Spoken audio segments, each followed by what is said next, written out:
Aoudima aussi. Beaucoup de gens sont sous pression, les apaiser est ma mission. Grégory Proch. Beaucoup de gens sont sous pression, les apaiser est ma mission. Édition du Gris-Gris, 2014.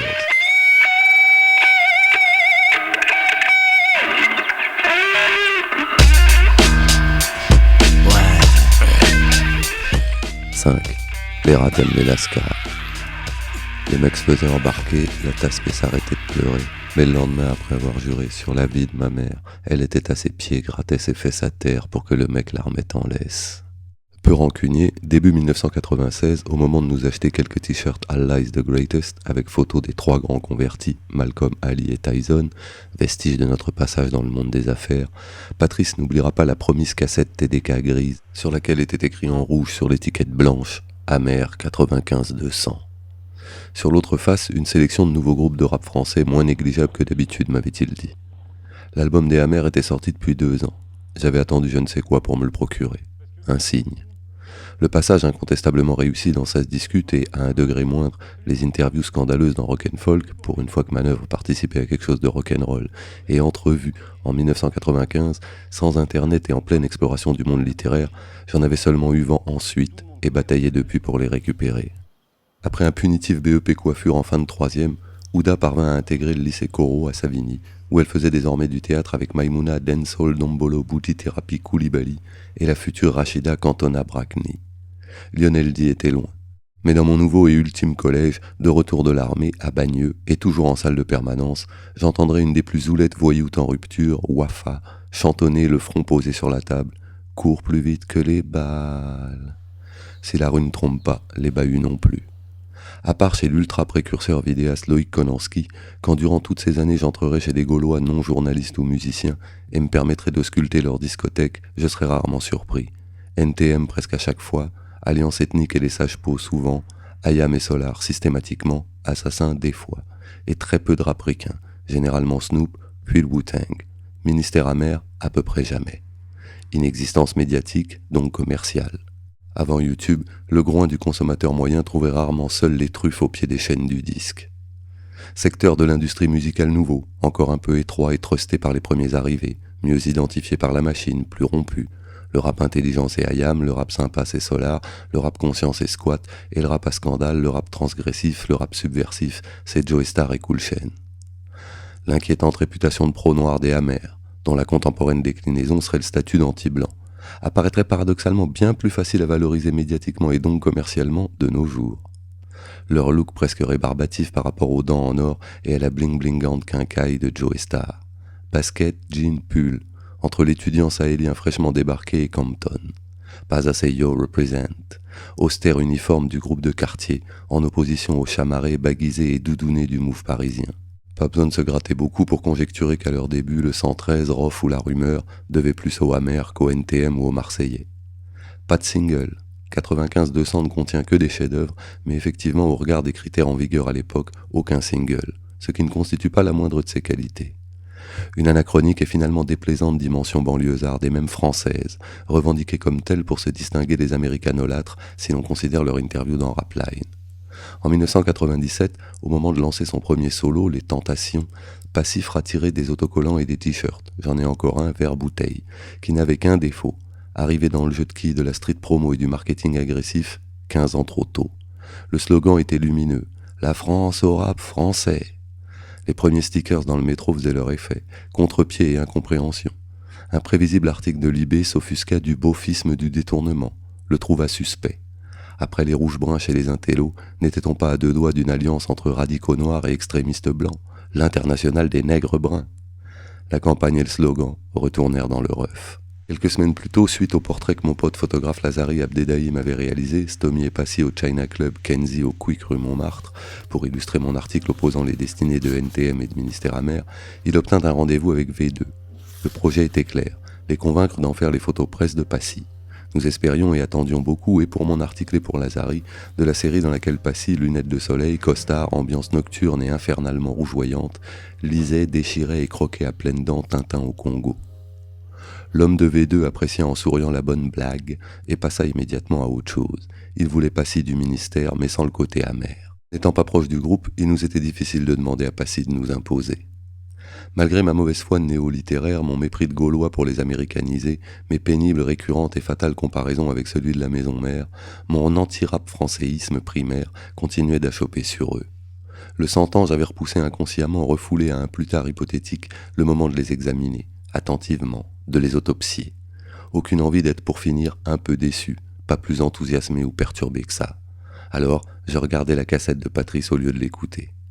Je ne pouvais pas, je ne voulais plus, comme ma mère et sa génération, me contenter, me suffire et me bluffer moi-même avec les sous-produits traduits, les Richard Anthony, Johnny Hallyday, Lucky Blondeau et Sylvie Vartan du rap.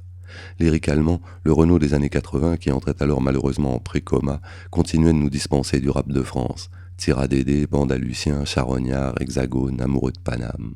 Parce que, en France, s'agissant de yéyéiser comme des dimmis, même en pop, avant de tomber sur un producteur, compositeur, artiste authentique, frais et réellement cultivé comme Bertrand Burgala, un chanteur de variétés super stylé comme Christophe, le public aura dû en bouffer du chantonneur de cover sans intérêt.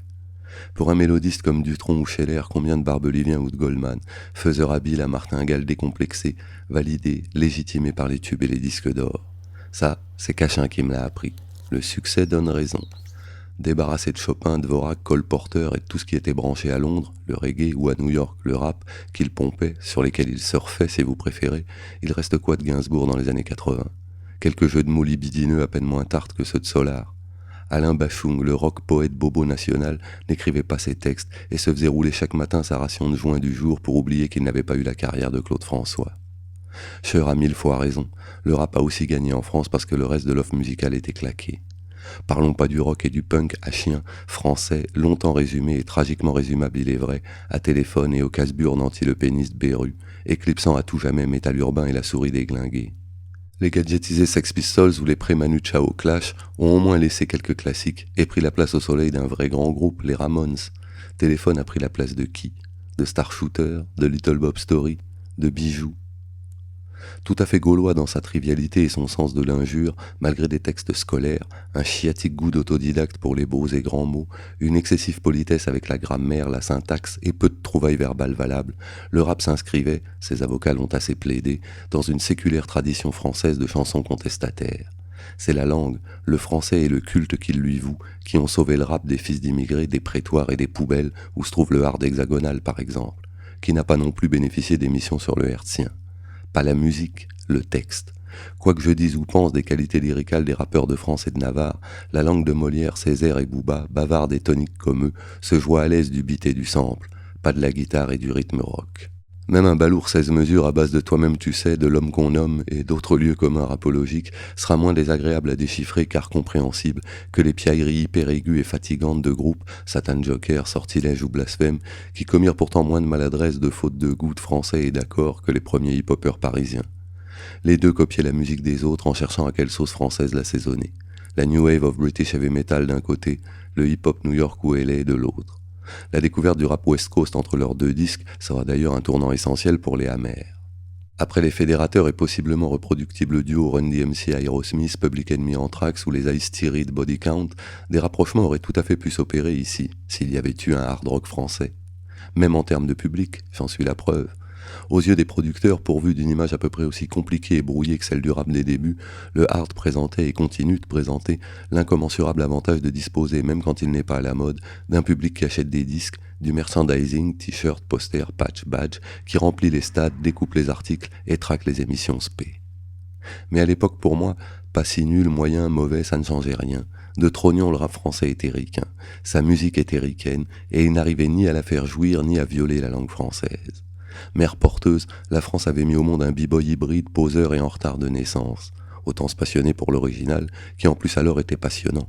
Revoir la scène d'ouverture de Clockers, où, dans une cour de Project, s'affrontent partisans du rap conscient, accusés d'être ennuyeux et peu stimulant artistiquement, et militants du gangsta, qui reprochent au fond à Chuck D de n'être jamais allé en prison et de n'en avoir donc pas tiré de lyrics hardcore. Lui opposant dans une synthèse œcuménique Warren G, Snoop et le Wu-Tang. Fin du oui des textes de P.I. et découverte de l'égotique et plus libérateur, dévastateur high des clashs insensés de Tupac.